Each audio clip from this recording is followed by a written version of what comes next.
ከትግራይ ክልል በስተቀር በሁሉም ክልሎችና ከተማ አስተዳደሮች የተካሄደው የአጀንዳ ማሰባሰቢያ ተግባር በትግራይ ክልልም በቅርቡ እንደሚካሄድና የሚመለከታቸው ባለድርሻ አካላት ሁሉ አስፈላጊውን ትብብርና እገዛ እንዲያደርጉ የኢትዮጵያ ሀገራዊ ምክክር ኮሚሽን ጥሪ ያቀረበ። አሁን ለትግራይ ህዝብ እጅጉን የሚያስፈልገው እንደተቀሩት የኢትዮጵያ ህዝቦች ምክክርና ሰላም ነው ያለው ኮሚሽኑ፣ ለዚህም ሁሉም ባለድርሻ አካላት ተባባሪና ዝግጁ መሆን እንዳለባቸው አሳስቧል። የትግራይ ክልል በምክክር ሂደቱ ተካቶ በክልሉ የሚገኙ ውድ ኢትዮጵያውያን በሀገራቸው ጉዳይ ላይ ከሌሎች ወንድም እህቶቻቸው ጋር እንዲመክሩ ሁኔታዎች እንዲመቻቹ የክልሉ ጊዜያዊ አስተዳደር፣ የፌዴራል መንግስት፣ የፖለቲካ ኃይሎች እንዲሁም በጉዳዩ ላይ አዎንታዊ ሚና ያላቸው ወገኖች ሁሉ ተገቢውን ጥረት እንዲያደርጉ የሁላችንንም ያላሰለሰ ጥረት ይፈልጋሉ።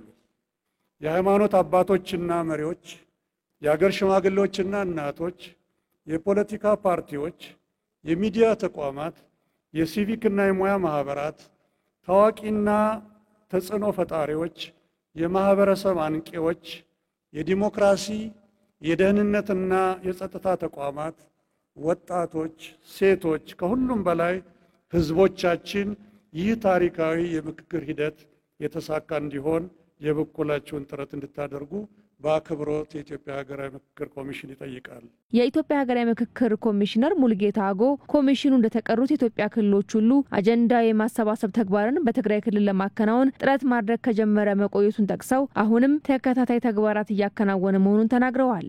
ከፕሪቶሪያ ስምምነት በኋላ ጥሩ ተስፋ ሰንቀን ነበረ። በዛ ልክ በተወሰነ መልኩ ሰዎችን እንደነ ያገኘንበት አመራሮችን እንደነ ያገኘንበት ሂደት ነበረ። ለዛም ደግሞ መፍትሄ የሚገኝበትን አግባብ አስመልክቶ ቃል ሲገቡልን ነበረ። ከዛ ውጪ እዛ ላይ ያሉ ምሁራንን እና የሚመለከታቸውን አካላት የዩኒቨርሲቲ ምሁራንን አገርብን አነጋገር እንደነበረና እነሱም ደግሞ ውይይቱ አስፈላጊ እንደሆነና በአጠቃላይ የትግራይ ህዝብ በዚህ ጉዳይ ላይ ቢሳተፍ ከፍተኛ አስተዋጽኦ እንደሚያበረክት ነበር ሲነሳ የነበረው። አሁን ባለው ሁኔታ ከሚመለከታቸው አካላት ጋር መነጋገሩን አልቦዘንም ጥረት እያደረግን ያለ ነው። ጊዜው አጭር ነው፣ ግን በተቻለ መጠን በተሳታፊዎች መካከል ቀና አመለካከት ካለ እናሳካዋለን የሚል እምነት ነው የሚኖረው። አለመግባባቶችን በጦርነት መፍታት የሚያስገኘው ጥቅም የለም። ችግሮችን ወደ ጠረጴዛ በማምጣት መፍትሄ መስጠት ዘርፈ ብዙ ጠቀሜታ እንዳለው የሚገልጹት የታሪክ ምሁር የሆኑት ፕሮፌሰር አደም ካሚል የትግራይ ህዝቦች ወደ ምክክሩ ቢመጡ የተሻለ ተጠቃሚ ይሆናሉ ሲሉ ምክረ ሀሳባቸውን ሰጥተዋል።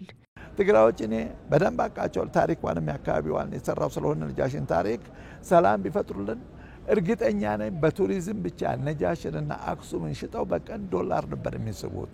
ስለዚህ ይሄ ትልቅ እድል ነው ለዛ ክልል ያን ህዝብ እኔ አይቼዋለሁ። በቅርቡም እዛ ተጉዤ ነበረ። በጭንቀት ላይ ያለ ህዝብ ነው ማለት ይችላል። ጦርነትም ሞክሮታል። ሁለተኛ ወደዛ መግባት አጀንዳ ፍላጎት የሌላቸው ይመስለኛል።